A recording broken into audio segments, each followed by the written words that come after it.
Vamos dar continuidade, então, ao estudo dos direitos humanos dos migrantes no contexto da mobilidade internacional, segundo a jurisprudência do Tribunal Europeu de Direitos Humanos e da Corte Interamericana. É bastante conteúdo, eu sei que é um tanto corrido, né? Mas agora nós vamos passar para o sexto direito, que eu acho que é importante vocês terem uma dimensão geral dele, tá? Que é o direito de asilo. Um outro probleminha aqui no PowerPoint. Vamos lá. Previsão normativa, né? Na Convenção Europeia de Direitos do Homem não há uma previsão de direito de asilo, tá? E na Convenção Americana de Direitos do Homem, ela está prevista no artigo 22, no inciso 7º. Vamos lá. Então vamos passar, a gente vai falar então, já que não está prevista, né, no Tribunal Europeu de Direitos do Homem, nós vamos falar desse direito na Convenção Americana, tá? O conceito de asilo, né? Então, segundo a Corte IDH, a Corte Interamericana, digo, o conceito de asilo para os fins do artigo 22, inciso 7º, ele abrange a definição de asilo político da tradição latino-americana, porém ele vai além, tá? E ele deve ser interpretado em conjunto com a Convenção das Nações Unidas relativa ao Estatuto dos Refugiados e seu protocolo de 1967. Por isso, então, o conceito de asilo, de acordo com a Corte Interamericana, abrange o do artigo 2º, se eu não me engano, abrange o conceito do Estatuto dos Refugiados, né? Aí aqui eu trouxe para vocês o trecho, né, da opinião consultiva 2114, em que a Corte diz expressamente isso, tá? Que a noção de asilo é inicialmente baseada na tradição latino-americana, né, no asilo sentido estrito, que compreendia o asilo diplomático e territorial, assim como a não extradição por motivos ou delitos políticos. O certo é que a partir da adoção da Convenção de 1951 sobre o Estatuto dos Refugiados, doravante Convenção de 1951, e seu protocolo de 1967, a instituição do asilo assumiu uma forma e modalidade no âmbito universal, a do Estatuto do Refugiado. Então, o asilo ali acumula esses dois conceitos, né? Não deve ser interpretado estritamente esse artigo como se referindo somente ao asilo político da tradição latino-americana, tá? Também, segundo a Corte Interamericana, dentro desse conceito de asilo, do artigo 22, inciso 7º, está a definição ampliada pela... aqui está a convenção... Escrevi errado, gente, espera aí um minuto. Pela Declaração de Cartagena, tá? A despeito de ser uma declaração, né, que não seria vinculativa, tá?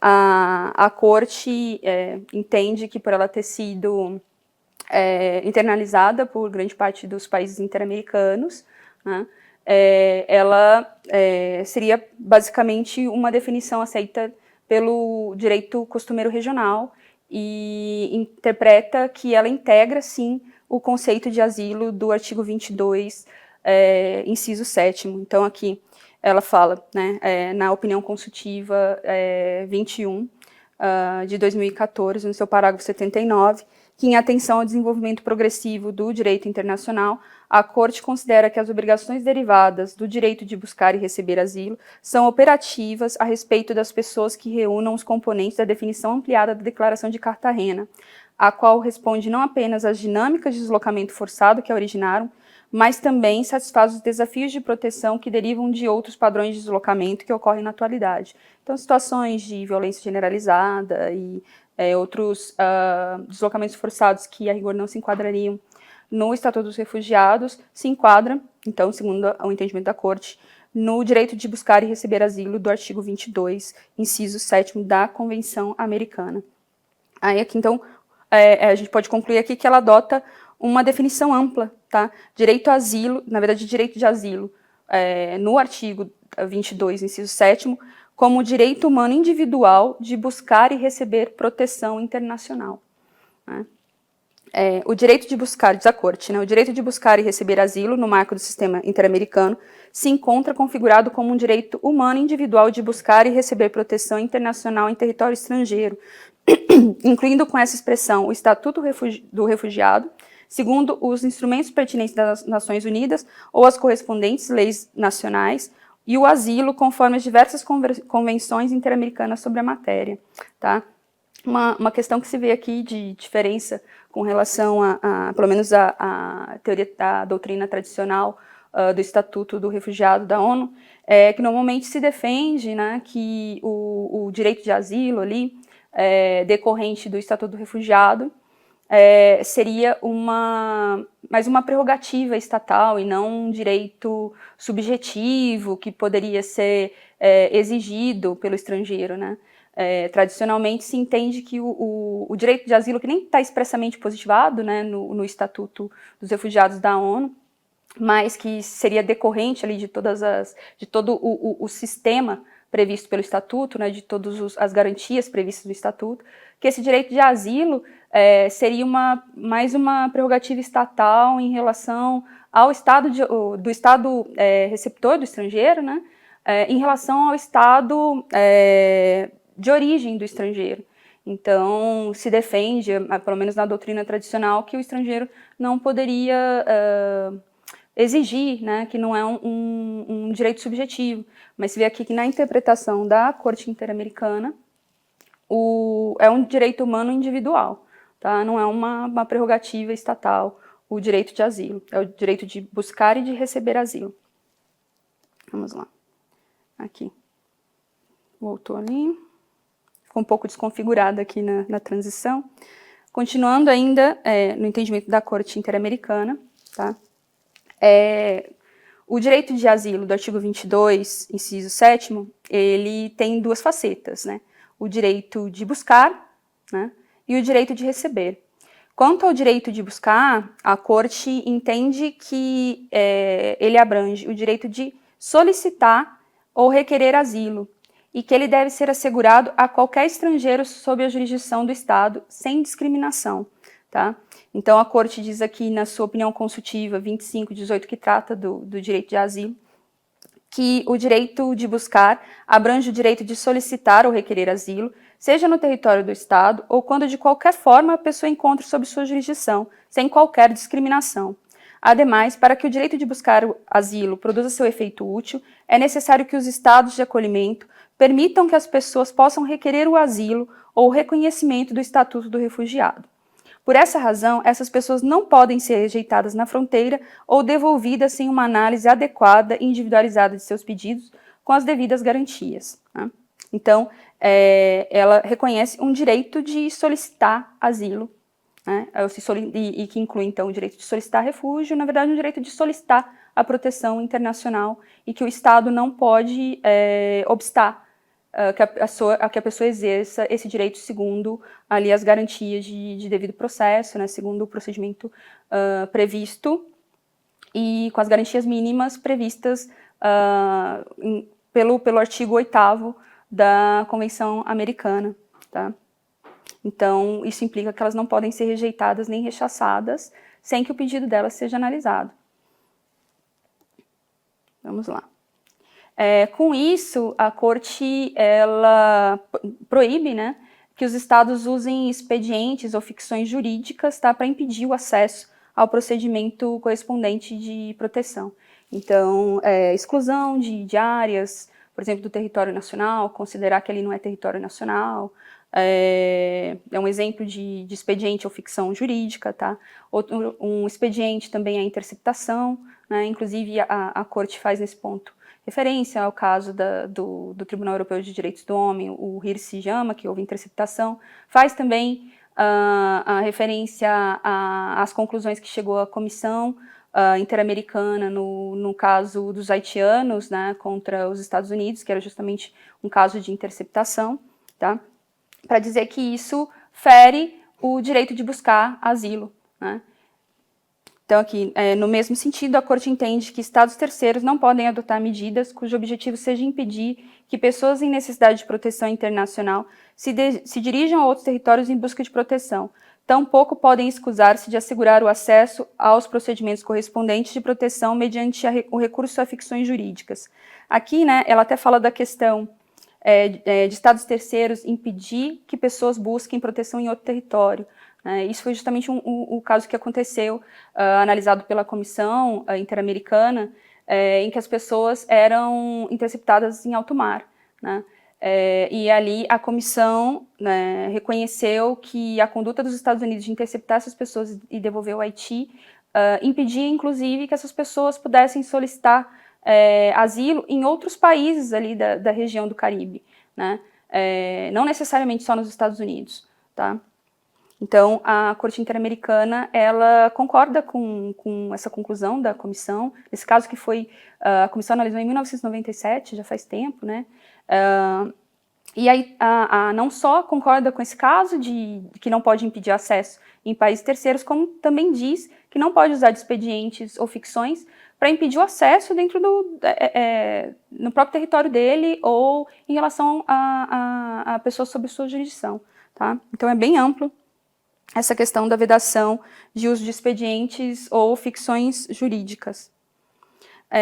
Não só isso, a Corte Interamericana, ela extrai do direito de buscar asilo deveres específicos a serem observados pelo Estado, e ela enumera esses direitos específicos, tá? Então ela fala aqui expressamente que do direito de buscar asilo decorre a obrigação de não devolução, non-refoulement. Então, né, a gente havia dito, quando falamos do non-refoulement, que ela entendia que o non-refoulement estava implícito, né, na garantia de direito de buscar asilo, então era uma condição, era inerente, né? Então aqui ela diz, obrigação de não devolução, non-refoulement e sua aplicação extraterritorial, tá? Então não pode devolver, mesmo fora da fronteira, né?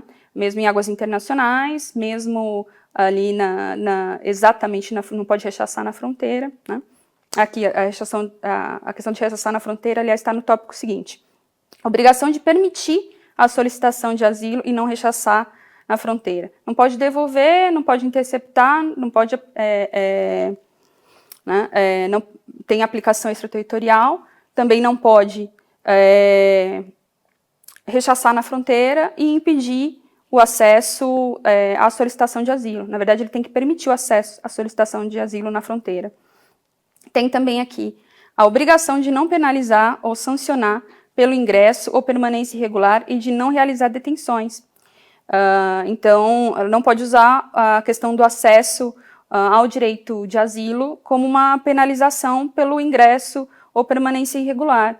Aqui, né, a gente vê que já vai bem, contrário, por exemplo, né, já não se coaduna com o entendimento lá do Tribunal Europeu de Direitos Humanos, no caso NT e ND, que acabou sancionando e não dando acesso ao procedimento e, por consequência, ao próprio procedimento de asilo, né, quando a pessoa ingressasse de forma irregular, quando ela não ingressasse pelos postos fronteiriços, pelos meios de acesso disponibilizados pelo Estado. Então já se vê que aqui uma diferença considerável de tratamento nesse ponto. Aqui, a obrigação de garantir acesso efetivo a um procedimento justo e eficiente para a determinação da condição de refugiado. Então, aqui uma obrigação de eficácia. Obrigação de assegurar as garantias mínimas do devido processo em procedimentos justos e eficientes para determinar a condição ou estatuto do refugiado. Então, ela faz aqui a relação com o que a gente já explorou na questão da aplicação do devido processo, né? Tudo é analisado muito em conjunto pela Corte, tá? Obrigação de adaptar os procedimentos às necessidades específicas de meninas, meninos e adolescentes. Então, tem que observar aqui a necessidade de proteção especial, né, das crianças e adolescentes, tá? Obrigação, aqui já não é tanto de conceder, né, mas é um outro passo aqui, do conceder não é em relação à obrigação de buscar asilo, obrigação não, perdão, gente. Aqui esse ponto já não é sobre o direito de buscar asilo, né? Seria sobre o direito de receber asilo aqui.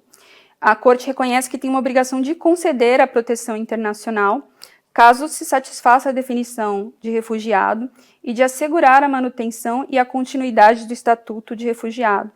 Tá? Ela também entende que do direito de buscar de asilo decorre uma obrigação de interpretar de forma restritiva as cláusulas de exclusão. Tá? Então, as cláusulas de exclusão, por exemplo, do Estatuto de Refugiado de 1951, não devem sofrer interpretação extensiva em razão desse direito de asilo, e a obrigação de garantir acesso a direitos em igualdade de condições sob o Estatuto do Refugiado. Então, tudo isso aqui está na opinião consultiva 25 de 2018, tá? No parágrafo 99. Vamos lá. Tá? Aí aqui, né? Aqui eu até coloquei essa questão, que o direito de receber asilo, então, para a Corte Interamericana, implica no dever de conceder a proteção. Não é uma prerrogativa ou uma questão discricionária do Estado conceder o asilo quando a pessoa preenche os requisitos. No entendimento da Corte, o país está obrigado a conceder o asilo. E isso decorre do direito de receber asilo, tá?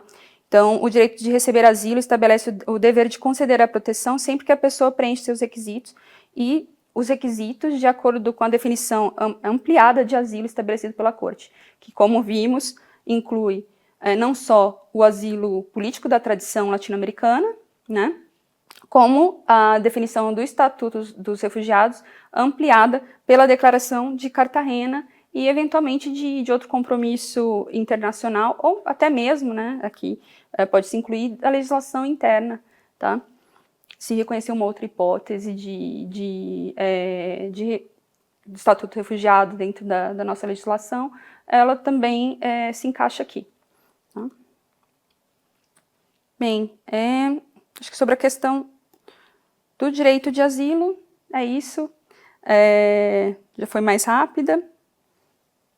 E no próximo vídeo nós vamos passar para a abordagem de um panorama geral de outros direitos também relativos à mobilidade internacional que essas cortes reconhecem, né, ou pelo menos analisam, tá bem?